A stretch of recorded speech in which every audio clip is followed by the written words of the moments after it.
Hello everyone, welcome you in my YouTube channel math moment. और आज के session में हम लोग अध्ययन करेंगे एक नए टॉपिक जिसका नाम है चक्रीय चतुर्भुज यानी कि साइक्लिक क्वाड्रिलेटरल। तो आइए शुरू करते हैं आज का सेशन।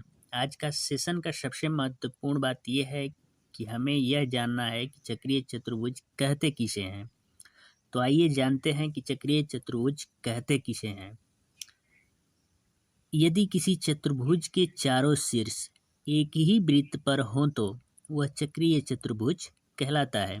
जैसा कि आप फिगर में देख पा रहे हैं कि इसमें एक वृत्त है और वृत्त के अंतर्गत एक चतुर्भुज की रचना किया गया है। और इस चतुर्भुज के जो चारों शीर्ष हैं ए बी सी और डी, वो जो है एक ही वृत्त पे स्थित है, इसलिए यह जो है एक चक्रीय चतुर्भुज है। अगर एक भी शीर्ष इस वृत्त पे न होकर या तो वृत्त के अंदर होता है या बाहर, तो यह चक्रीय चतुर्भुज नहीं होता। लेकिन इसके चारों के चारों शीर्ष जो है वृत्त पे स्थित हैं, इसलिए यह एक चक्रीय चतुर्भुज है।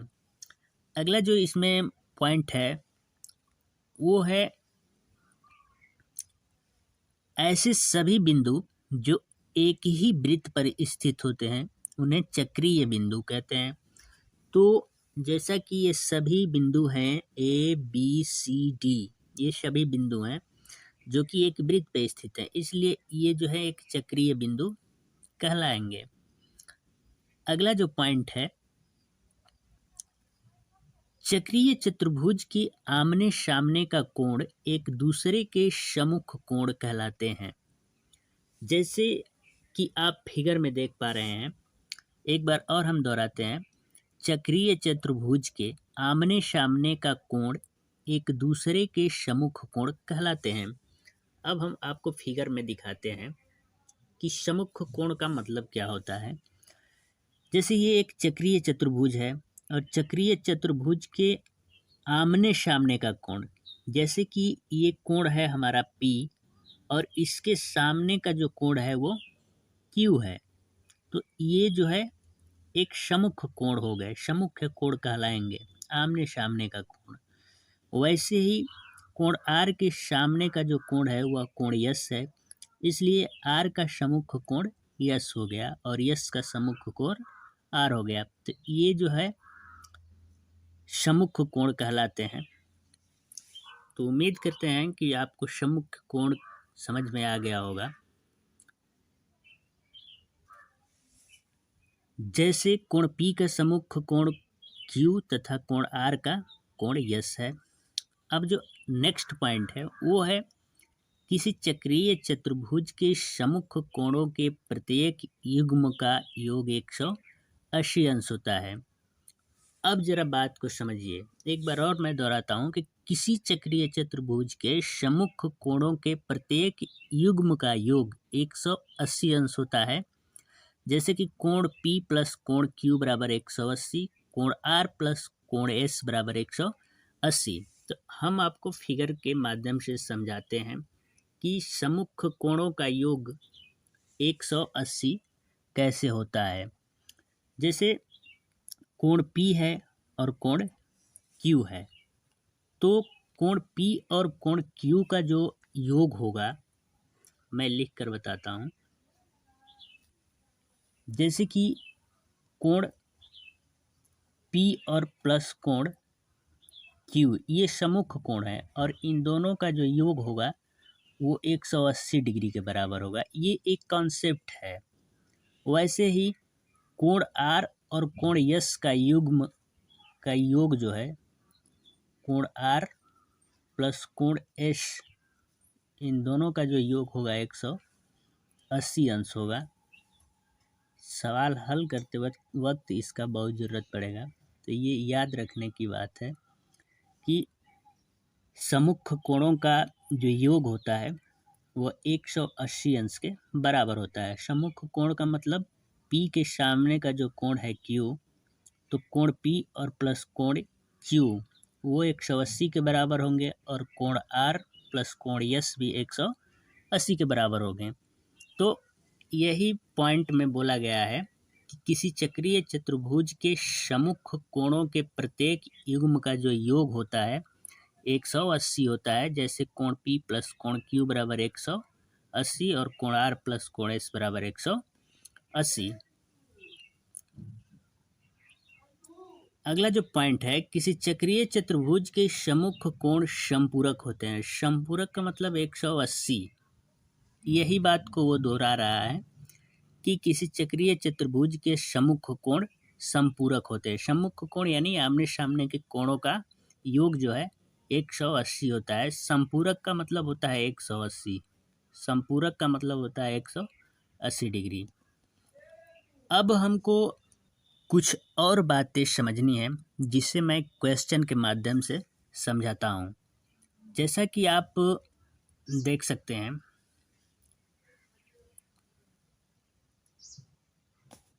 यहाँ पे हमने 3 चक्रीय चतुर्भुज बनाए हुए हैं। तो आइए हम समझते हैं। निम्न आकृतियों में चक्रीय चतुर्भुजों की पहचान करें। हमको इन आकृतियों में पहचानना है कि चक्रीय चतुर्भुज कौन है और कौन नहीं है। तो पहला जो फिगर है, इसमें एक वृत्त है और इसमें एक चतुर्भुज का निर्माण किया गया है। तो जैसा कि हम बताए हैं कि चक्रीय चतुर्भुज उसे कहते हैं जिसके चारों शीर्ष वृत्त पे स्थित हों। लेकिन हम यहाँ देख रहे हैं कि इस चतुर्भुज का जो केवल 3 शीर्ष हैं, जैसे कि ए हो गया, बी और ए, डी और सी, जो कि वृत्त पे स्थित हैं, लेकिन बी जो है वृत्त के बाहर स्थित है। इसलिए ये एक चक्रीय चतुर्भुज नहीं होगा, क्योंकि इसका एक शीर्ष वृत्त पे स्थित न होकर वृत्त से बाहर स्थित है। इसलिए ये चक्रीय चतुर्भुज नहीं होगा। अब हम नेक्स्ट देखते हैं। नेक्स्ट फिगर में आप देख पा रहे हैं कि इस वृत्त के अंदर एक चतुर्भुज का रचना किया गया है और उस चतुर्भुज के जो चारों शीर्ष हैं ए, बी, सी और डी, वो वृत्त पे स्थित हैं। इसलिए यह जो है चक्रीय चतुर्भुज के सभी नियमों का पालन करता है और यह एक चक्रीय चतुर्भुज है। अब अगला फिगर में देखते हैं कि इसमें भी एक वृत्त है और वृत्त के अंदर एक चतुर्भुज का रचना किया गया है, परंतु इसके केवल 3 शीर्ष ही वृत्त पर स्थित हैं, जैसे कि ए, बी और सी, लेकिन डी वृत्त पर स्थित नहीं है। इसलिए ये भी चक्रीय चतुर्भुज नहीं होगा और हमारा जो आंसर है वो ये करेक्ट होगा, क्योंकि इसके चारों शीर्ष जो हैं वृत्त पे स्थित हैं। तो उम्मीद करते हैं आपको चक्रीय चतुर्भुज के बारे में सभी गुण समझ में आ गए होंगे। अब हम कुछ क्वेश्चंस के माध्यम से आपको और क्लियर करना चाहता हूं। तो आइए बढ़ते हैं अपने पहले क्वेश्चन की तरफ। हाँ तो फ्रेंड, आप लोगों के सामने है चक्रीय चतुर्भुज का पहला क्वेश्चन। जैसा कि आप चित्र में देख पा रहे हैं, इसमें एक वृत्त है और वृत्त के अंदर एक चतुर्भुज का रचना किया गया है जिसके सभी शीर्ष ए, बी, सी और डी वृत्त पे स्थित हैं। और हमें दे दिया है कि कोण ए बराबर 80 और कोण बी बराबर 85। तो कोण डी का वैल्यू हमको निकालना है।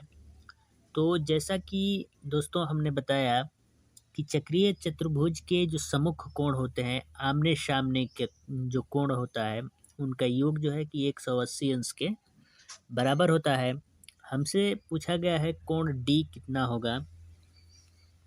तो ठीक, हम उस प्रमेय का प्रयोग करेंगे। जैसे ये कोण डी है और हम लोग जानते हैं कि कोण डी और कोण बी का जो योग होगा वो 180 होगा। कोण डी और प्लस कोण बी बराबर होगा 180 के। और चूंकि कोण बी का जो वैल्यू है वो है 85 डिग्री बराबर 180, तो कोण डी बराबर हो जाएगा 180 माइनस 85 बराबर आपका हो जाएगा 95 डिग्री, और यही होगा हमारा आंसर। अगर कोण सी पूछता तो हम फिर वही काम करते, जैसे कि कोण ए और प्लस कोण सी। कोण ए और प्लस कोण सी सम्मुख कोण है और इनका योग जो है 180 के बराबर होगा। और कोण ए का वैल्यू जो है कि 80 दिया है और प्लस कोण सी बराबर 180, तो हमारा जो कोण सी निकल कर आ जाएगा 180 माइनस 80 यानी कि 100 डिग्री। तो उम्मीद करते हैं यह क्वेश्चन आपको समझ आया होगा। अब बढ़ते हैं अगले क्वेश्चन की ओर। हाँ तो फ्रेंड, आप लोगों के बीच चक्रीय चतुर्भुज का दूसरा क्वेश्चन है। इसमें कहा गया है कि एक वृत्त के अंतर्गत एक चक्रीय चतुर्भुज ABCD है। जैसा कि आप देख रहे हैं, ये ABCD एक चक्रीय चतुर्भुज है और इसका विकर्ण AC और BD है, तथा इसमें दिया हुआ है कि कोण ACB बराबर 55 डिग्री। कोण AC और B जो है 55 डिग्री है और कोण BAC 45 डिग्री। जो कोण BA और C है वो 45 डिग्री है। तो हमें निकालना है कोण ADC का मान। कोण ADC यानी ये वाला कोण हमको मालूम करना है। तो कॉन्सेप्ट होता है, जैसा कि ये एक त्रिभुज है, ये जो है एक त्रिभुज है और त्रिभुज के सभी कोणों का जो योग होता है 180 डिग्री होता है। तो चूंकि हमको दो कोण मालूम है, कोण C और कोण A, तो हम निकाल लेते हैं कोण B। तो चूंकि हम जानते हैं कि त्रिभुज के लिए कोण A प्लस कोण B प्लस कोण C यानी त्रिभुज के तीनों कोणों का योग जो है 180 अंश होता है। कोण A है 45, कोण C है जो कि कोण C है 55 बराबर 180। तो कोण B हमको निकालना है। तो कोण B हमारा हो जाएगा 180 माइनस 45, ये भी इधर आएगा तो माइनस हो जाएगा 55 बराबर 180 और माइनस, ये माइनस माइनस जुड़ जाएंगे, 5 5 10 को 0, 5 4 9 और 1 10, यानी कि जो कोण B आ गया, जो कोण B आ गया वो 80 डिग्री आ गया। इसका जो वैल्यू हो गया वो 80 डिग्री। और हमको निकालना है कोण ADC, यही कोण हमको मालूम करना है। तो चूंकि ABC और D एक चक्रीय चतुर्भुज है और चक्रीय चतुर्भुज में जो सम्मुख कोण होते हैं, जो आमने सामने होते हैं, उनके कोणों का जो योग होता है 180 के बराबर होता है। तो आमने सामने कोण B और कोण D हैं, तो इनका कोणों का योग कोण B प्लस कोण D बराबर 180 होगा। और जो कोण D है, कोण D नहीं, कोण B जो है वो है आपका 80 डिग्री और प्लस कोण D बराबर 180। तो कोण D हमारा निकल कर आ जाएगा 180 माइनस 80 यानी कि 100 डिग्री, और यही हमारा आंसर होगा।